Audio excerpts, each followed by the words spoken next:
Hey everyone, before the video begins, I kind of want to preface this a bit better. I tried to in the video itself, and I don't think I did it very well. This video is actually kind of like a preview or a sample of a new channel that I'm thinking of starting where I review equipment for the potential YouTuber / Twitch star type of thing. Basically, I have a whole lot of equipment that I've gathered up over my 6 years of doing this, and I want to put it to some use. Like, again, I've got a ton of microphones, a ton of recording equipment that I want to talk about, and this video is just a sample of that, and again, I'm putting it up here to kind of gauge people's interest. So let me know what you think. If you like it, I'll start up that channel, I'll let y'all know about the link. I appreciate y'all watching. Well, yeah.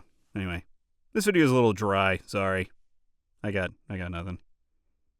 Alright, on to the video.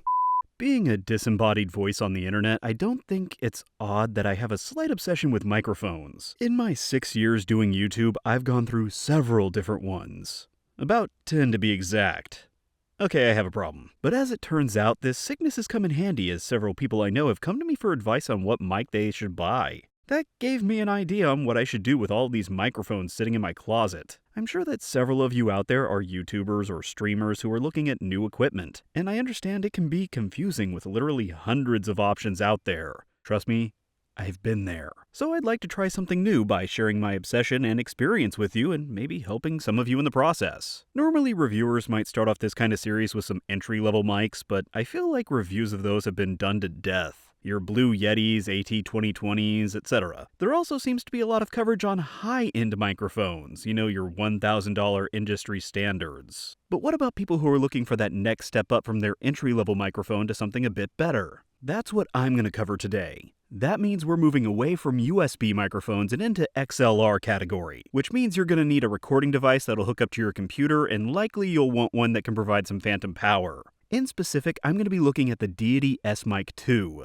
Now, I have a set microphone for my vocal booth that I'm not really looking to replace because it was super expensive, and if I tried to replace it, my wife would literally kill me. But I have been looking for a good versatile mic that I could use for some live action stuff, both indoors and outdoors, a mic that could be used for some voiceover stuff on the go, and something for my live streams that is small and I could keep out of the way. And I kept seeing a lot of good things about the SMic 2. So I reached out to the people at Deity and asked them if I could try one out. They nicely obliged and sent me one, and I can honestly say I am not disappointed.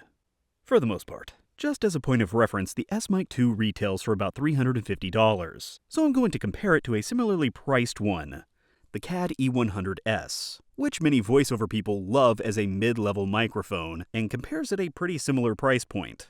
And I'm going to do my best not to pop these mics. I don't have pop filters in front of them right now, but you're going to want one or at least a foam filter on the SMic 2. But for comparison's sake, I'm going to try not to pop these mics. The SMic 2 comes in a nice hardshell case with a foam windscreen and microphone stand adapter. Now, the SMic 2 is a super cardioid shotgun condenser microphone, meaning it has a very tight pickup pattern. If you don't know what that means, well, your normal condenser microphone is likely a cardioid pattern, which is a heart-shaped lobe of sensitivity coming out of the microphone. In untreated environments, this can end up picking up a lot of unwanted noise like the environment around you, or reverb, or those loud clicky keyboards you have.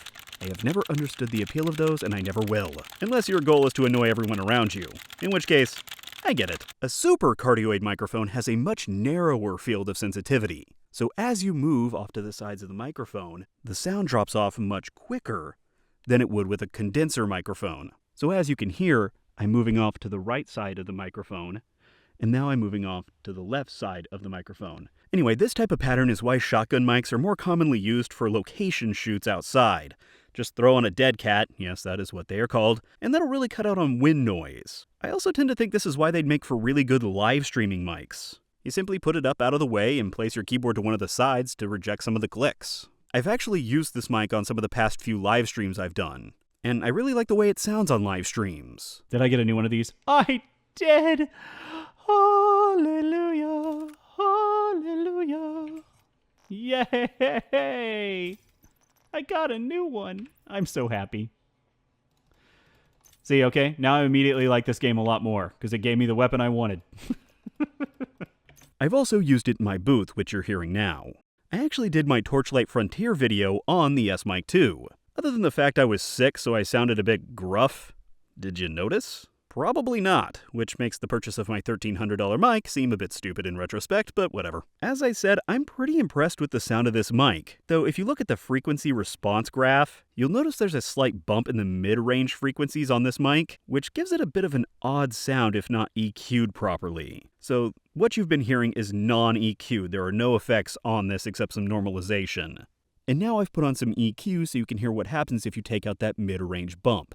I think it makes it sound quite a bit better. Though I think that's a personal preference, it's up to you really. And again, this can be done pretty easily in post, or with a good mixer that has an EQ attached to it. So if you're looking for a new mic for YouTube, streaming, and just about everything else, that would be a step up from your beginner mic, take a look at the Deity S2. Again, it retails in the $350 price range, so if you're looking for a shotgun microphone that you can place off to the side that has a low profile, you could do a lot worse than the Deity SMic 2. That's all I got. Okay, bye.